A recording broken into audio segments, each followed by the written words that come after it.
Empezamos esta segunda sesión, que espero acabar a tiempo también para dejar un momento para las preguntas que quedaron pendientes tanto de ayer como las que puedan surgir de hoy. La segunda clase que me he preparado sería desarrollar una afectividad madura. Es decir, ayer lo vimos en positivo, definición de qué es la personalidad y algunos medios que nosotros podemos utilizar para desarrollar de forma madura nuestra personalidad. Ahora lo que faltaría por ver es definir, ya hemos definido qué es afectividad, ahora faltaría por ver qué es la madurez y cuáles son los criterios que nosotros podemos utilizar para juzgar si una persona tiene o no tiene la suficiente madurez o la madurez que sería de esperar en él. Yo recuerdo cuando era un adolescente en el club juvenil al que iba a recibir mi formación cristiana, era frecuente que alguno de los mayores que estaban me agarrase fuertemente por detrás, por el brazo, y me decía, casi para asustarme, oye, a ver si maduras. Y yo decía, pues sí, fantástico, probablemente tenga mucho que madurar, pero ¿en qué notas que tengo que madurar? ¿Cómo te das cuenta que me falta a mí algo, que es ese algo que tengo que hacer? En definitiva, ¿cuáles son los criterios operativos que tú me ofreces para que yo pueda poner en práctica esa madurez? ¿Hacia dónde tengo que mejorar? ¿Cuáles son las conductas o las manifestaciones que tú ves que yo tendría que cambiar? Pues bien, empezamos definiendo qué es la madurez. Nos cruzamos con este adulto que vemos aquí y nos damos cuenta de que algo falla. El propio tamaño del adulto, comparado con el tamaño del cochecito en el que está, nos hace ver que hay una disociación entre lo que vemos y lo que esperaríamos ver. Coche pequeño, niño; adulto, coche no solo grande, sino coche de verdad. Podemos definir la madurez como dar la nota adecuada en cada momento. La imagen que acabamos de ver ahora no sería una imagen adecuada, sería una imagen que no corresponde con lo que nosotros esperaríamos ver. Es una imagen de una persona que no da la nota, no sale en la foto como nosotros esperaríamos. Al contrario, cuando vemos el adulto en su coche, cuando vemos el adulto sabiendo esperar, sabiendo tener dominio de sí, cuando vemos el niño que llora pero solamente proporcionalmente, cuando somos el niño que pide las cosas e insiste y sigue insistiendo y sigue llorando, vemos que es normal porque resulta que el niño tiene 4 años y no se puede comportar de otra forma. Es maduro de acuerdo con lo que es. Por lo tanto, podemos decir que la madurez sería dar la respuesta a la pregunta adecuada. La madurez es, por tanto, algo relativo. No es lo mismo la madurez que sería de exigir en un adulto, que en un adolescente, que en un niño, que en un anciano. Y es relativa en dos sentidos. Por un lado, diacrónicamente, es decir, a lo largo del tiempo, a lo largo de los años de esa misma persona. Pero es también relativa desde un punto de vista sincrónico, es decir, que es en la misma persona, en su misma edad, ya sea un adolescente, ya sea un adulto, se espera que dé una respuesta distinta a estímulos o a situaciones distintas. Por ejemplo, este adulto que vemos aquí, que está en la playa con chaqueta y corbata, claramente no está dando la respuesta adecuada a lo que se esperaría. Por contrario, estas otras personas están bien para un baile de disfraces, pero si se presentan así en una boda, claramente tampoco están dando la respuesta adecuada, estarían dando la nota, estarían desentonando. Por otro lado, la madurez requiere también adaptabilidad, es decir, la capacidad de comportarse de modo distinto en situaciones distintas. Una vez al decir esto me dijo, entonces, ¿nos estás diciendo que seamos camaleónicos? Digo, no, es algo muy distinto, sobre todo porque es mucho más interior. El camaleón cambia su piel, cambia su aspecto externo. Eso no es lo que significa la madurez, es algo muchísimo más interior. La madurez sería cambiar mi comportamiento externo, cambiar mi piel, pero porque antes hay un cambio interno. Sería que la misma persona sea capaz de hablar con personas de una edad, de otra, jóvenes, adultos, mayores, sea capaz de comportarse de una manera en el trabajo, de otra manera con la familia, de otra manera con los amigos, y que siempre sea capaz de dar esa nota adecuada, que siempre sea capaz de dar lo que se espera de él. Y aquí me corrijo, porque he dicho, dar siempre lo que se espera de él, pues eso no lo vamos a conseguir nunca.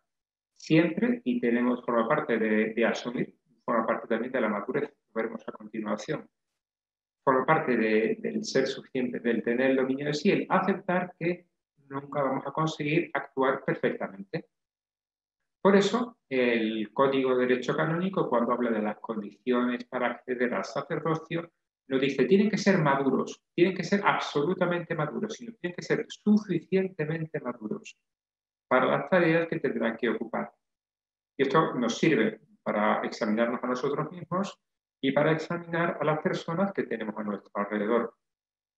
Las personas que se acercan, por ejemplo, de cara al matrimonio, ¿son maduros? Pues bueno, si tienen 20 y pocos años tendrán muchas inmaduridades, pero son suficientemente maduros para llevar en una vida en común, para llevar adelante una familia, para tener responsabilidades, un compromiso para toda la vida. Una persona de la que entrevemos que puede tener condiciones para acceder al sacerdocio, para entrar en el seminario, es suficientemente maduro, no ya como será cuando tenga 50 años, lo que se le exigirá cuando lleve adelante una parroquia que dependa exclusivamente de él, es suficientemente maduro para actuar como seminarista.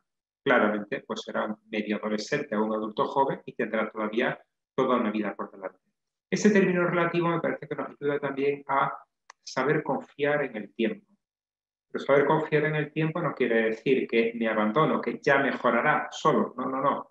Las personas, cuando tienen sus defectos, sus limitaciones, por sí mismos pueden mejorar, pero ojo, porque también pueden empeorar. Necesitan que se les lleve hacia una meta, que es lo que vamos a ver a continuación. ¿Cuál es esa meta? ¿Cómo podemos ver los pasos que hay que dar? Pues yo me voy a servir de un psicólogo americano, gringo, que se llama Gordon Allport. Este psicólogo escribió un libro, ya prácticamente al final de su carrera, que se llamaba Patterns and Growth in Personality. La personalidad, su configuración y desarrollo, la traducción española. Pues bien, él proponía 6 criterios de evaluación de la madurez, más o menos en orden de complejidad, que vamos a ir viendo uno a uno. Pero antes de eso, me gustaría incluir un 7º criterio que no aparece expresamente en Allport, pero que, en mi opinión, es anterior. Está de alguna manera implícito en lo que vamos a ver a continuación, pero yo prefiero sacarlo y estudiarlo por sí mismo, que es el concepto de identidad. Cada uno tiene un concepto de sí mismo. Cada uno se mira y dice, yo soy, una identidad que me viene dada, que es la identidad que me dicen mis padres que tengo. Mira, tú eres hijo nuestro y en esta casa no nos comportamos así y no nos comportamos de la otra manera. Es decir, en esta casa somos cristianos y vamos a misa todos los domingos. Y el niño lo acepta. En esta casa nos sentamos de esta forma y no nos tiramos en el sillón para ver la televisión, guardamos una compostura o en la mesa, etc. Y el niño habitualmente lo asume.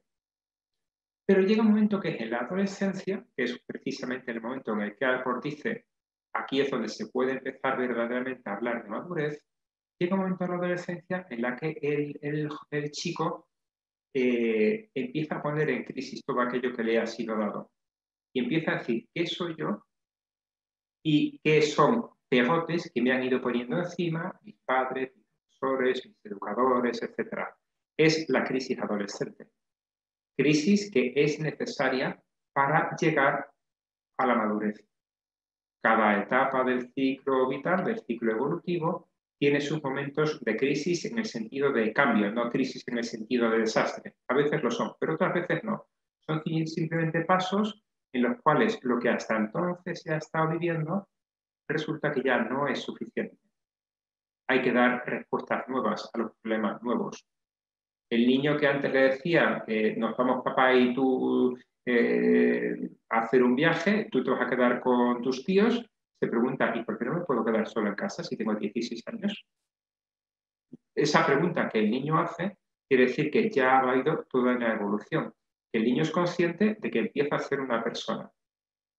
Bien, sería mucho hablar de la adolescencia o del ciclo vital, dejémoslo aquí y sigamos con la identidad. ¿Qué soy yo? ¿Quién soy yo? Cosas que me dicen, cosas que yo rechazo, cosas que luego elijo después de haberlas puesto en crisis. El adolescente que deja de ir a misa porque me lo han dicho mis padres, pero después de un tiempo vuelve porque se da cuenta que él no quiere ser. Bien, ha tomado la identidad, la ha elegido, a veces después de haberla rechazado.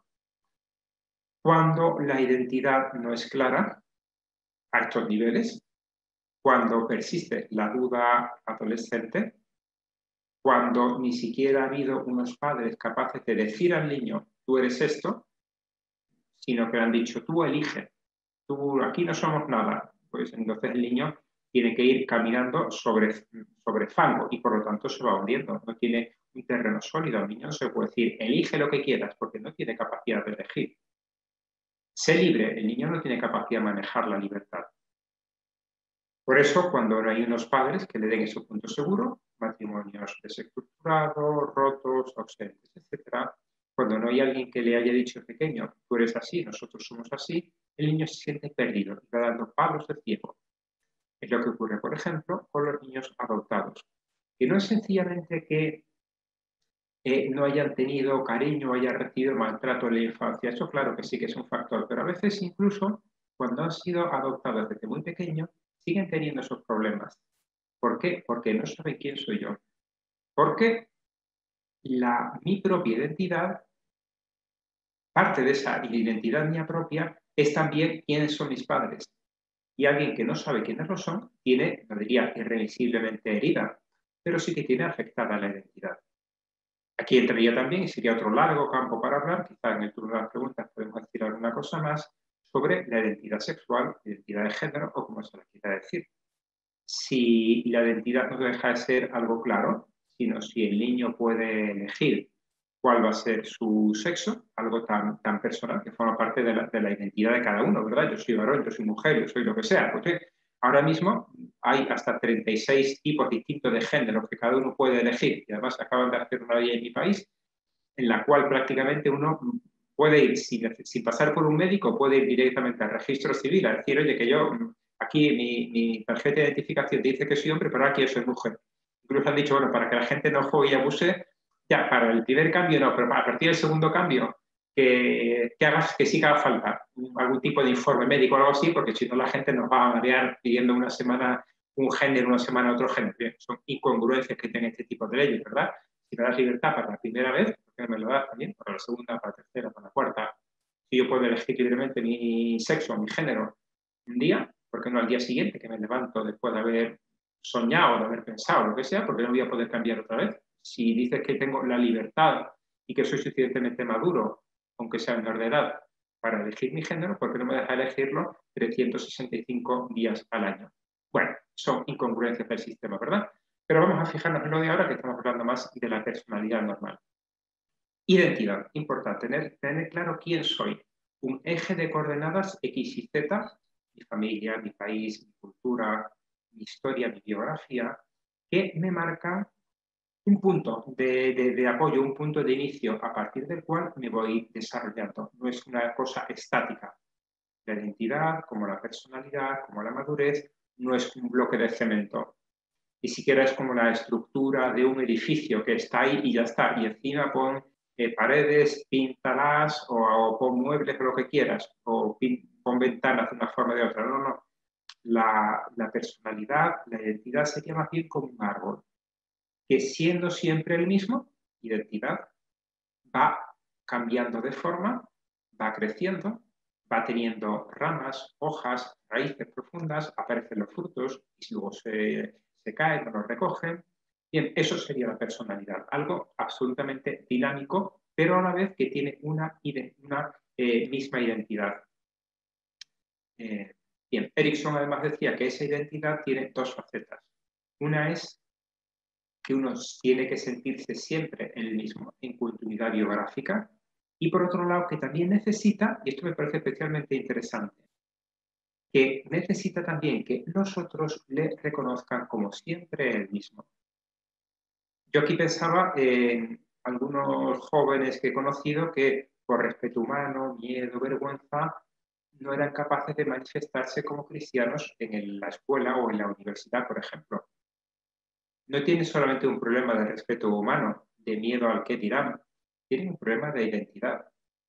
Porque si yo soy cristiano y por lo tanto no hablo de determinadas conversaciones, no planto cara ante cuestiones con las que me parece que son injustas y por lo tanto no voy a transigir, si yo no transijo no solamente que haga como si no fuese, sino que es que yo mismo no me he creído mi propio papel. Yo mismo no me he creído que eso que es algo tan importante para mí, tengo que manifestarlo externamente. Tengo que ser conocido como la persona que no tiene esas conversaciones, con la persona que no transige con las murmuraciones, con las críticas, etc.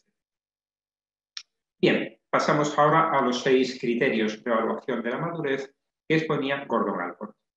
El primero es la extensión del sentido del yo.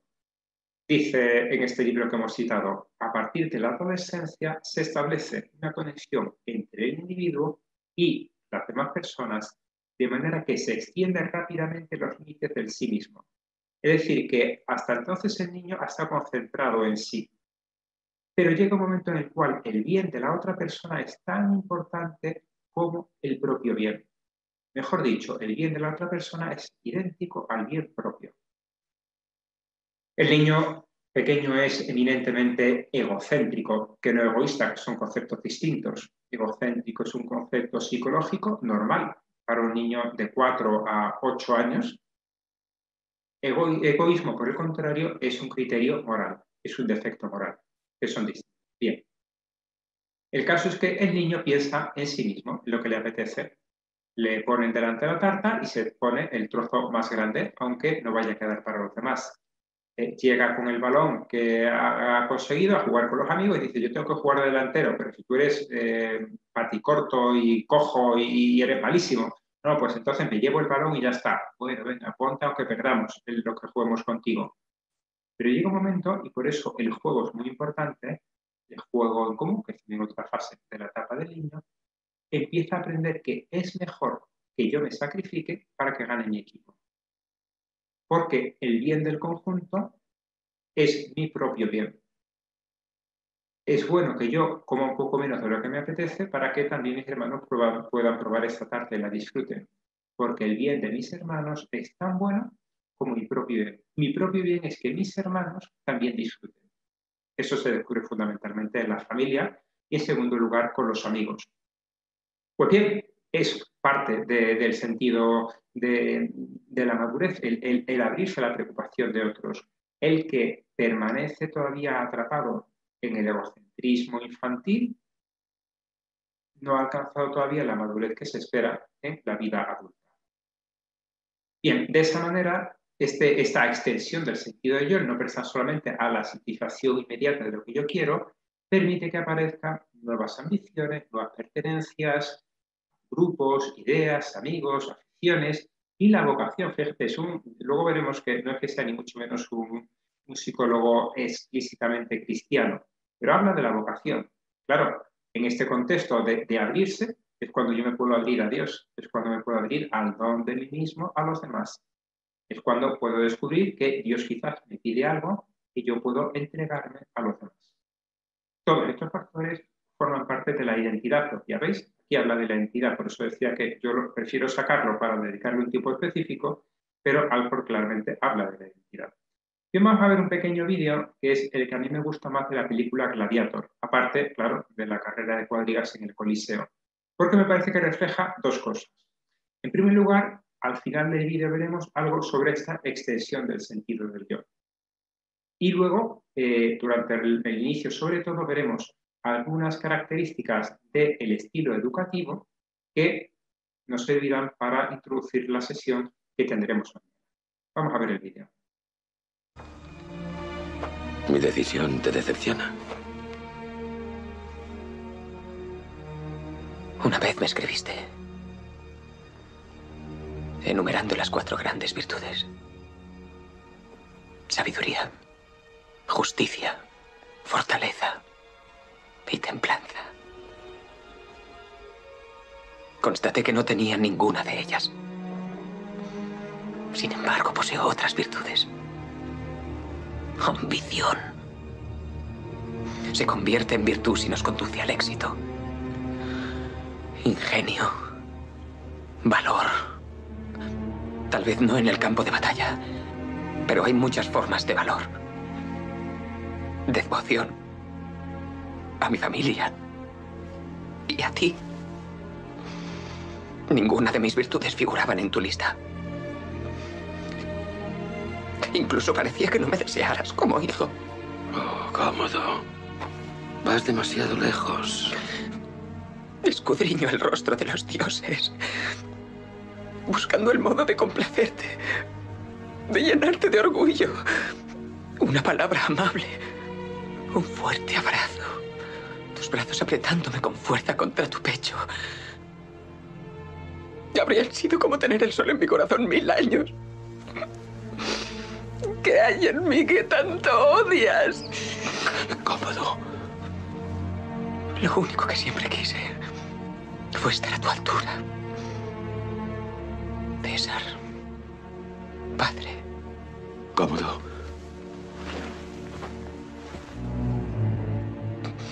Tus defectos como hijo son mi fracaso como padre. Bien, ya sabemos cómo acaba la escena, no acaba muy bien, ¿verdad? Pero yo decía que quería distinguir dos cosas. Por un lado, cómo él dice, Cómodo dice que lo que él tiene, su padre no se lo ha reconocido, y esto, siendo ya un adulto, pues le crea una herida y una inmadurez que le acompañará durante toda su vida. Pero por otro lado, eso lo dejamos, como decía, para mañana, pero ahora lo que me gustaría ver es cómo Cómodo dice que las 4 virtudes cardinales, prudencia, lo dice sabiduría, justicia, fortaleza y templanza, no las tiene ni le interesan. ¿Cuáles son las virtudes que a él le interesan? La ambición, el valor, el explotar a los demás en beneficio propio, en definitiva, que es lo que se encuentra durante toda la película. Aquí quizás podemos mandar un poco de deberes para estos días, de tareas complementarias. Pues bien, eso es ¿qué es lo que quiere? Quiere utilizar a los demás. ¿Qué es lo que echa de menos? Que mi padre me quiera, que yo. Vemos que todo está, su sentido del yo está absolutamente reducido a sí mismo. ¿Cómo responde su padre, Marco Aurelio, el emperador filósofo? Le dice, tus efectos como hijo son mi fracaso como padre. Es decir, en mi identidad, que es ser emperador, pero también ser padre, ser filósofo y ser guerrero, tantas cosas que se suman jerarquizadas, pero que se suman en la propia identidad, pues bien, tú estás dentro de mi identidad. Y si tú has salido malo, es culpa mía. Me parece que eso, desde el punto de vista de un educador, de un padre, sirve también mucho. Y se ve el contraste entre una persona con una gran madurez y sabiduría, que es el padre Marco Aurelio, y una persona que ha quedado retenida en el egocentrismo infantil. Esto mismo se puede decir en el matrimonio también. Esta larga cita es de la película de Tolstoy, Anna Karenina. Hay 2 matrimonios, como recordemos en paralelo, 2 matrimonios pareja. Una es la Anna Karenina con el conde, que tiene su intento de idilio, con una carga también de egocentrismo tremenda, sobre todo por parte de ella. Y otro matrimonio, que es el de Levin con Kitty, que poco a poco van abriéndose uno al otro. Y de vez en cuando se pelean. ¿Qué es lo que ocurre aquí? Se han peleado, entonces Levin dice que no es capaz de enfredarse con ella. Al principio se molestó después de la discusión, pero enseguida comprendió que él no podía sentirse molesto con ella porque ella formaba parte de él. Era, sigue diciendo Tolstoy, como cuando alguien recibe un golpe, mira hacia atrás y ve que nadie le ha dado un golpe, sino que es que ha sido él mismo el que ha tropezado. Pues esa es la extensión del sentido del yo. Y eso, aplicado al matrimonio, viene a ser algo parecido. Yo no puedo criticar a esta mujer porque esta mujer es parte de mí mismo, es parte de mi vida.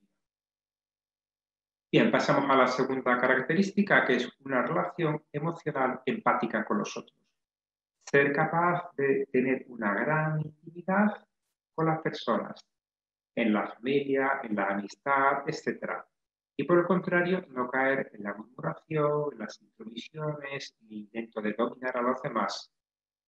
Es decir, como dije en otro momento, respetar la alteridad, respetar que los otros son distintos de mí y por tanto yo no puedo controlarlos no solamente desde el punto de vista del poder que quiero ejercer sobre ellos, que ellos hagan lo que yo quiero.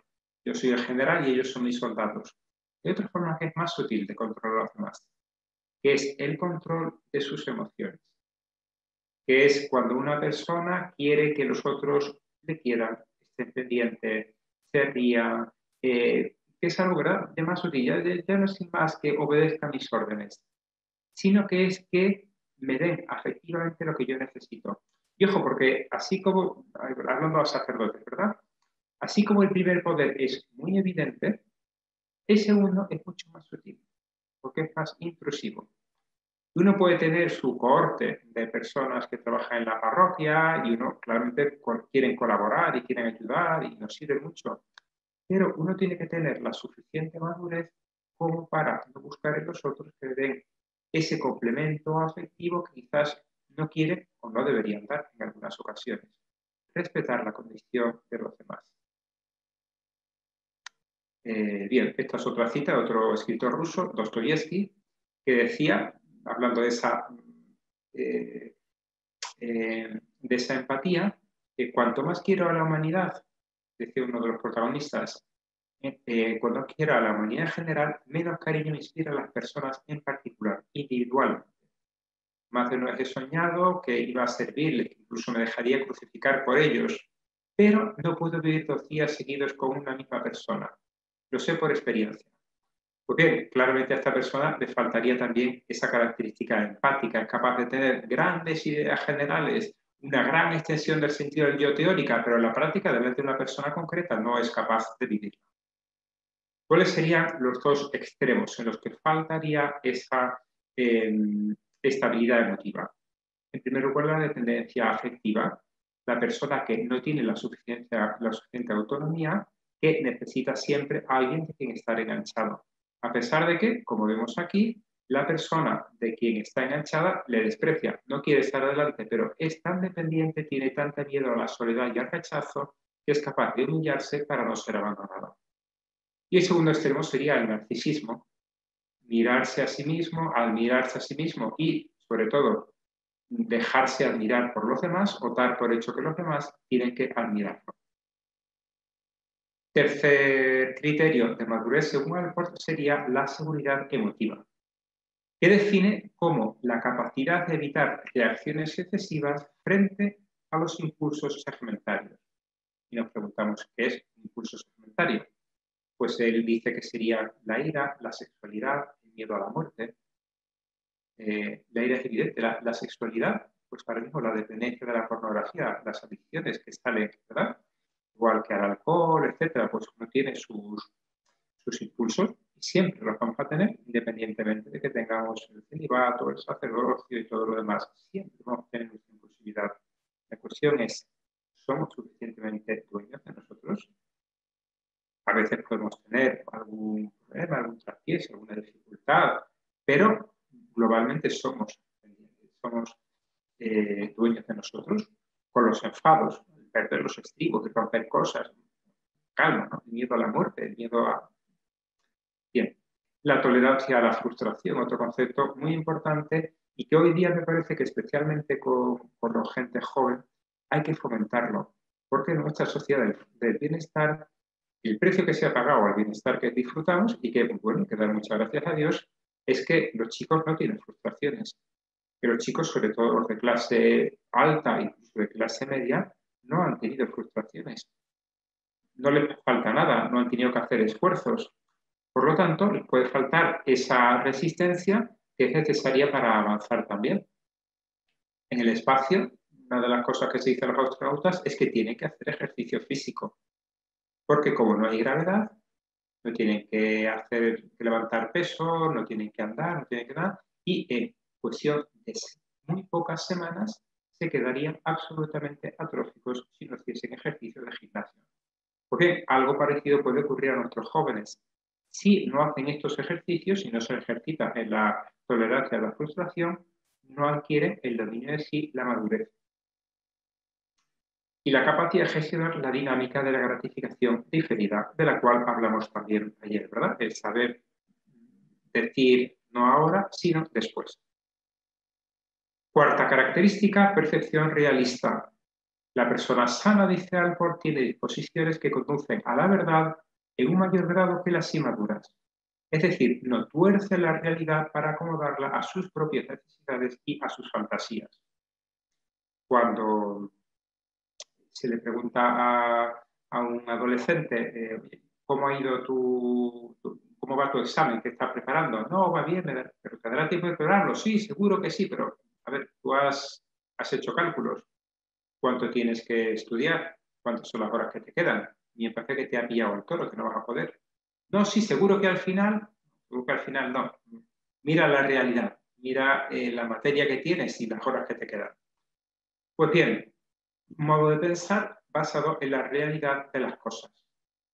El opuesto sería el pensamiento mágico que tienen los niños. Yo por el hecho de desearlo ya lo tengo. Pues no, la realidad no es así. El opuesto sería el pensamiento emocional. Como yo me siento así, las cosas van a salir de esta forma. Como yo estoy optimista, entonces todo irá bien. Como yo hoy me levanto con el pie izquierdo, todo será un desastre. Pues mira, no, independientemente de cómo tú te levantes, las cosas tienen sus leyes propias.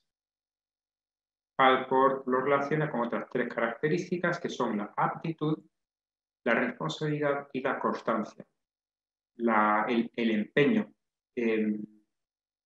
en que salgan adelante las cosas que yo tengo encargadas.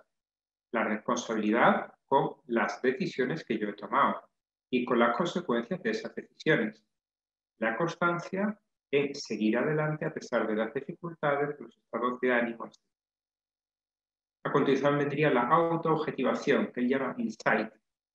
La relación entre lo que uno cree ser y lo que realmente es. Y como es muy difícil saber qué es lo que yo soy, él dice, pues entonces mira más bien lo que los demás creen, piensan que tú eres. Se dice que el mejor negocio sería comprar a una persona por lo que vale y venderla por lo que cree que vale. Pues algo así tiene que ver este criterio de Alport. Si yo creo que valgo mucho y los demás me dicen que están convencidos de que, pues mira, este no vale para tanto, pues hay un error de autoobjetivación. Pero también puede ocurrir lo contrario, la baja autoestima, el pensar que yo no valgo nada, que no tengo capacidades, aptitudes, etcétera, cuando en verdad sí que las tengo. Y eso no es ser humilde, eso es tener baja autoestima, que es distinta. Fijaos, volvemos al punto de vista cristiano, negociar con los talentos 10, 5, 1. Si una persona, por aparente humildad, dice, yo he recibido un solo talento, cuando los de fuera le dicen, pero bueno, tú has recibido como mínimo 5. Esa persona puede estar tranquilamente pensando que si devuelve 2 talentos, ya ha cumplido. Cuando venga el señor le va a decir, no, yo te he dado 5, mírate mejor en los bolsillos y verás que deberías haberme dado 10, no 2, por lo tanto, vas a tener castigo. Bien. Y personalidad narcisista sería el otro extremo. Alport pone esta característica, el conocerse a sí mismo, porque claro, a veces nos conocemos y nos hundimos, ¿verdad? Pues él dice que se compensa con el sentido del humor, al que define como la capacidad de reírse en lo que uno ama, incluyendo naturalmente a sí mismo y a todo lo que pertenece, y, cosa importante, seguir amándolo. Vamos a ver este vídeo que me parece que ejemplifica bastante bien lo que decíamos. Hey, dear mother, happy birthday to you.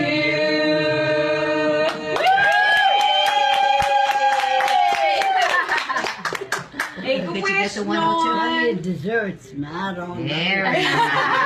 Whoa, blow it out.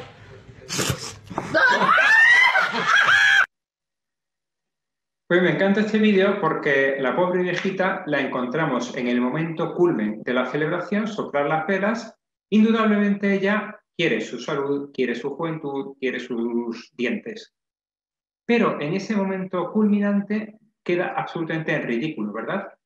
Y lo que hace salir al paso de la situación es su sentido del humor, reírse de algo que ama, de su salud, de su aspecto físico. Imaginaos por el contrario lo que hubiese pasado si sopla, se le cae la dentadura y ella dice: soy una vieja inútil, no sirvo para nada, ni siquiera puedo apagar unas velas, yo lo que quiero es morirme.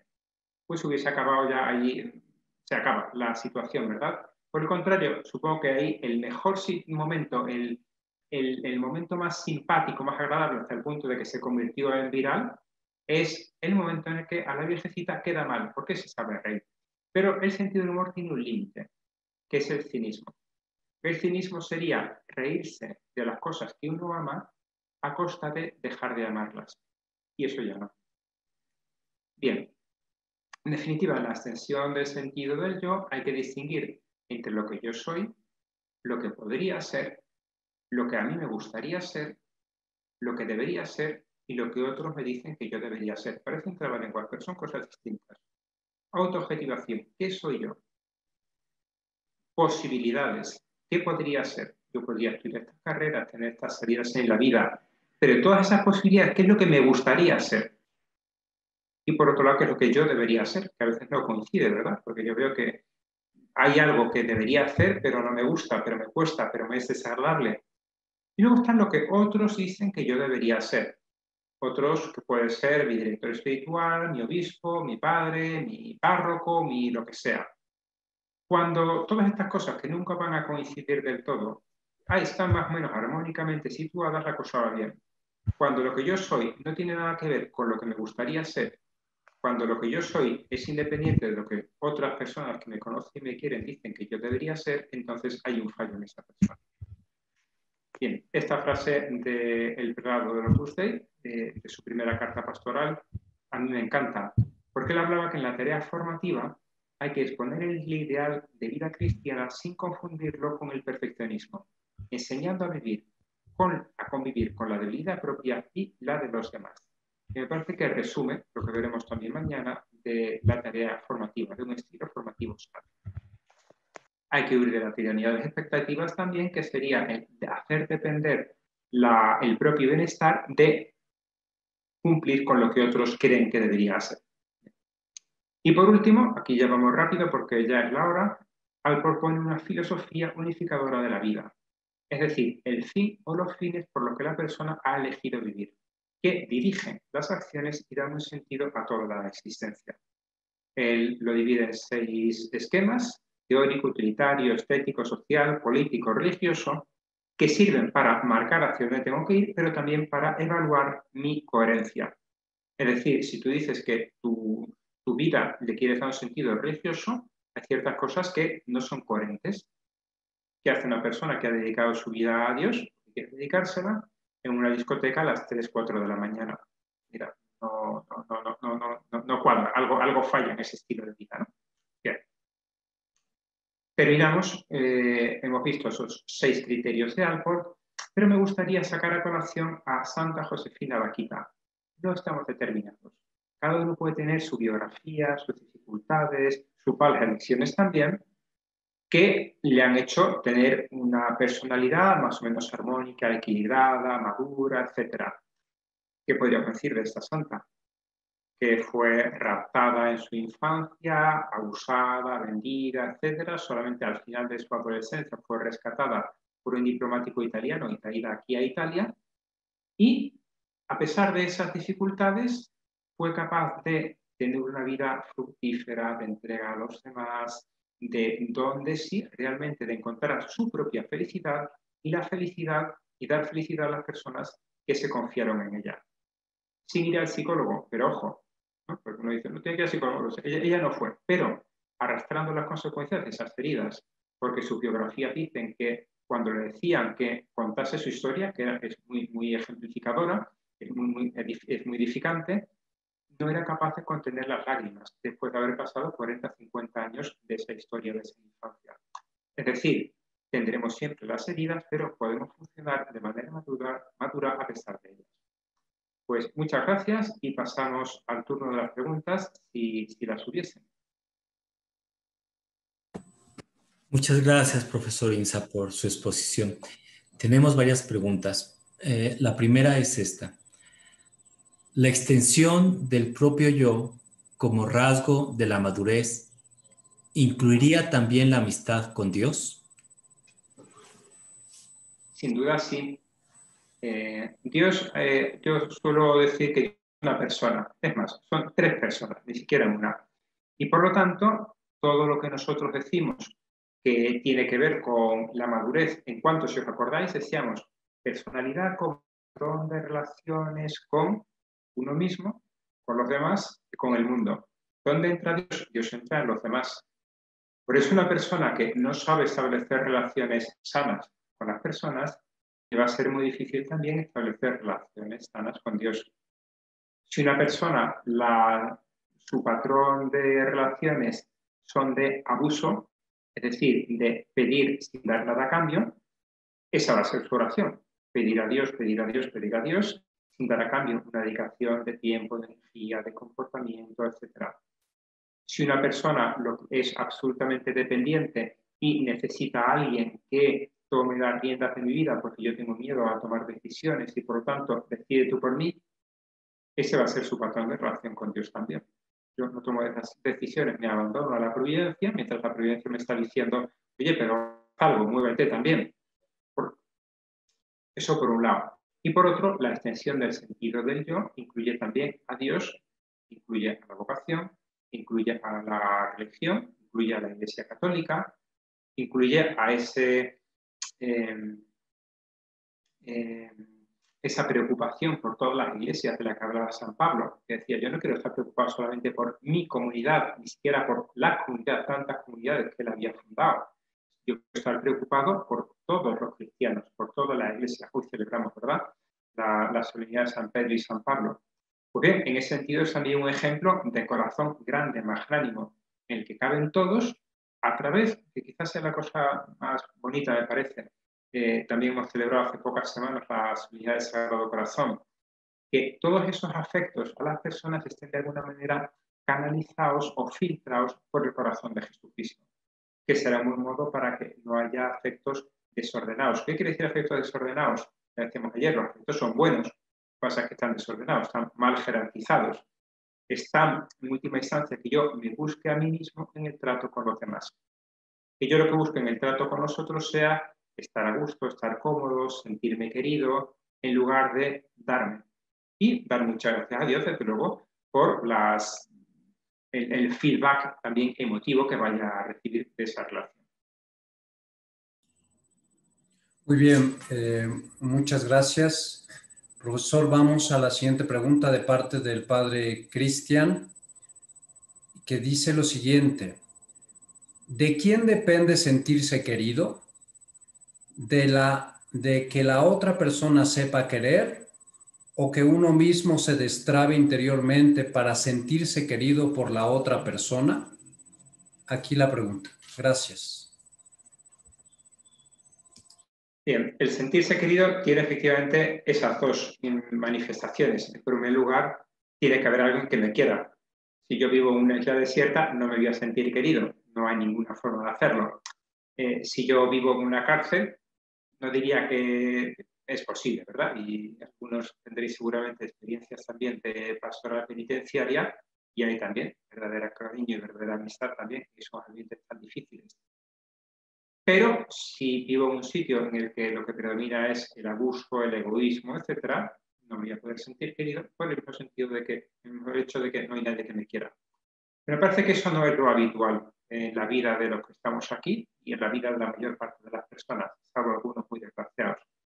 El problema muchas veces es que una persona, por heridas biográficas, necesita mucho, mucho, mucho para llenar lo que en sí mismo se ha creído que se ha creado que es una especie de agujero negro, que tiene que ver con heridas biográficas en la infancia o en sus primeros años. Es decir, alguien que no ha sido querido por sus padres, alguien que ha sido rechazado, esos padres pueden ser separados, alcohólicos o de conocido todos, o cristianos de misa diaria, pero que no han sido capaces de dar a ese chico el cariño que necesita. Recuerdo uno que me contaba que tenía lo que en psicología me enseñaron que se llama un sueño recurrente. Es decir, que con frecuencia soñaba o se veía en esa situación, que era él mismo agarraba unos barrotes de niño. ¿Y eso qué significa? Él me dijo, eso significa que cuando yo era pequeño y estaba en el kinder, venían todas las madres a recoger a sus hijos, a mis amigos, y yo me quedaba el último durante mucho tiempo. Porque mis padres trabajaban los dos, la encargada de recogerme era mi madre, y muchas veces se retrasaba, muchas veces. Yo recuerdo la señorita del kinder llamando a mi madre diciendo, oye, por favor, tienes que venir puntualmente a recoger a tu niño.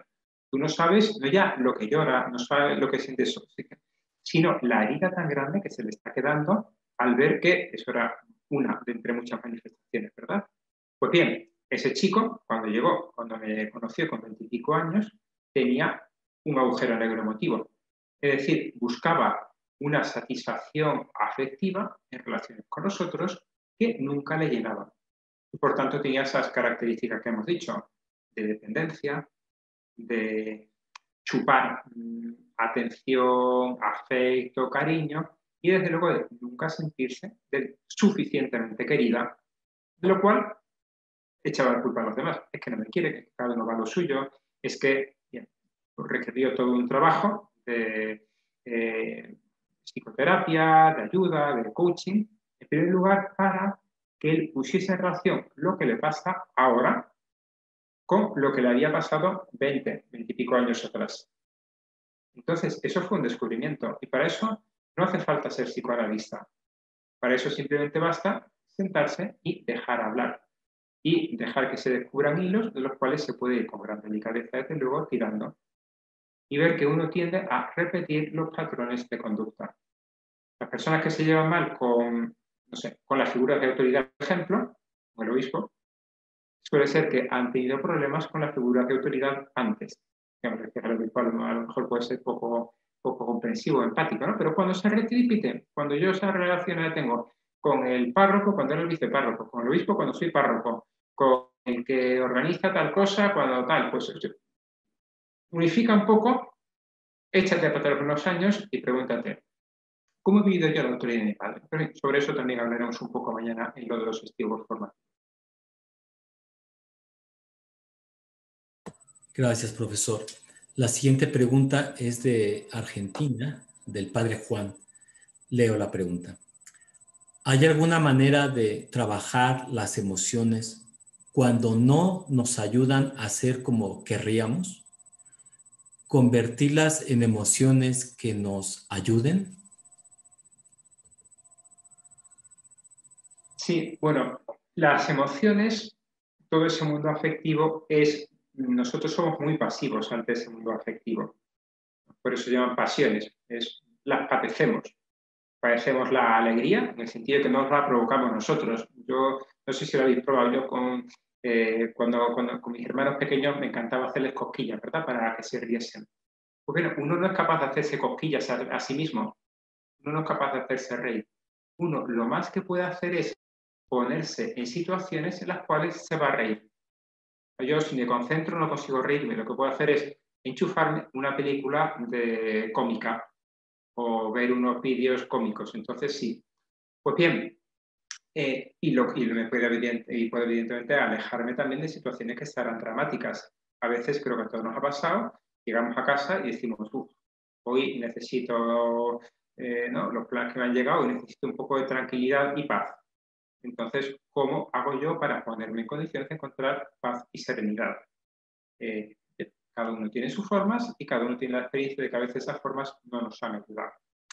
Bien, por lo tanto, uno tiene que manejarse para estar allí donde le pueden caer esas emociones positivas. En la medida en la que se conoce, en la medida en la que es capaz de ver cuáles son los porqués de las relaciones emotivas, yo, por ejemplo, a varias personas he recomendado en conversaciones de dirección espiritual, pues en las que hablo también evidentemente de muchas cosas de esta, de formación humana y de la afectividad, que vean la película Inside Out, del revés, porque ayuda mucho a conocer el mundo afectivo. Hay gente que lo maneja fatal, que no conoce, que tiene emociones, como el chico que vimos el otro día ayer al inicio de la clase. Pues bien, la película Inside Out tiene una forma muy gráfica de que las personas puedan entender que tienen dentro esos 5 bichitos que tienen cada uno de los protagonistas. La ira, la depresión, el asco, todo eso lo tenemos nosotros en diálogo, no siempre pacífico entre sí. En la medida en la que yo le ponga nombre a mis emociones, me va a ser más fácil decir, claro, tengo esto y además lo tengo, ¿por qué? Porque yo esperaba que me viniesen a misa estas personas con las que he invertido tiempo y formación y resulta que no me han venido. Y lo que yo pensaba que era tristeza sin motivo, tiene un nombre muy concreto, que es frustración. Y resulta que me doy cuenta de que me falta tolerancia a la frustración. Pues voy a empezar a trabajarla. De manera que sepa manejar esas situaciones que inevitablemente me van a volver a venir en la vida. Muy bien, muchas gracias, profesor. La siguiente pregunta es del padre Guillermo desde Guadalajara. Y la pregunta ¿es maduro pensar que para ser feliz no hace falta que el mundo exterior sea lo que me gustaría, sino decidir ser feliz con lo que tengo? Esta es la pregunta. Gracias. A mí me parece que es, como todo, tiene que ser proporcionado, ¿no? Y medio virtus se dice. Pero creo que es una actitud así de entrada bastante sabia. Si yo necesito que el mundo sea de una forma para ser yo feliz, entonces estoy poniendo mi felicidad absolutamente dependiente del mundo y fuera de mi voluntad. Es decir, haga lo que yo haga, no voy a ser capaz de aumentar ni esto, mi felicidad. Y por lo tanto, me puedo estar condenando a la tristeza, a la infelicidad. Por el contrario, cuando yo, como decíamos con las emociones, voy a ponerme en condiciones, en situación, en el lugar en el cual puedo encontrar esa felicidad, esa tranquilidad, probablemente sea capaz de construirlo. También, otra de las cosas que yo puedo hacer es ponerme en el mundo en el cual yo pueda ser feliz con esas relaciones, fomentar esas relaciones sanas. Por eso es muy importante, decíamos ayer, esas 3 tipos de relaciones que todos necesitamos. Relación de familia, nuestros padres, hermanos, los necesitamos, alguien que nos apoye. Además, entre sacerdotes, esa familia se extiende a nuestros hermanos de vocación, a otros sacerdotes. El trabajo, para nosotros el trabajo es el trabajo pastoral, es decir, las personas a las que servimos en nuestro sacerdocio. Y luego los amigos, como decíamos, hay que tenerlos también cuantos sacerdotes, sin dar por descontado que, no, yo ya trato muchísimas personas, yo ya todo el día estoy rodeado de gente en la parroquia, muy bien, pero ¿esos cuántos son tus amigos?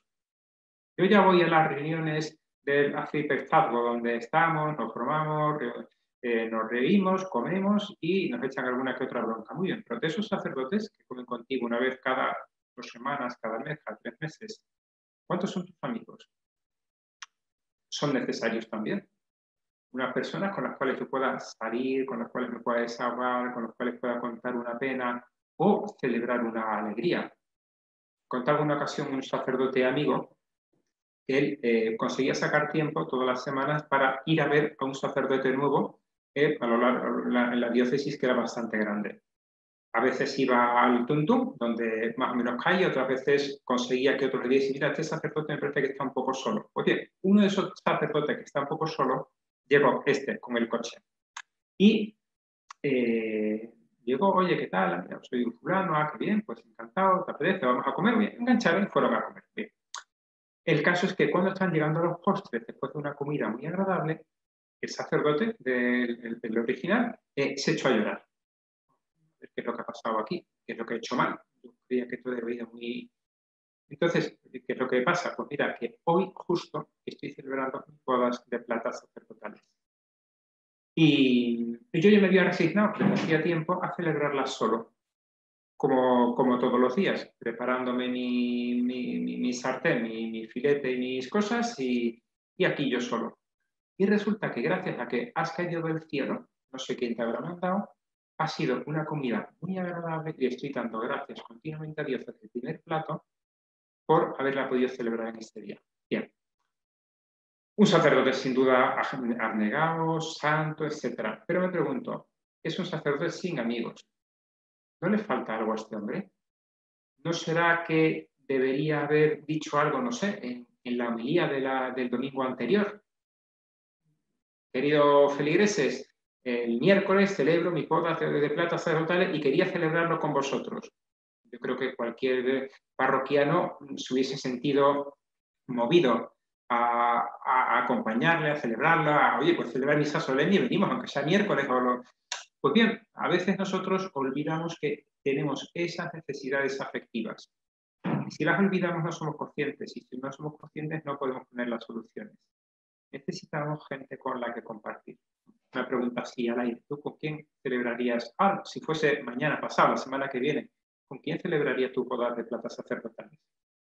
Si no tienes nadie con quien de verdad la celebrarías, te digo, te quedan N años. Y si ya pasa, pues invierte en las bodas de oro o en las bodas siguientes que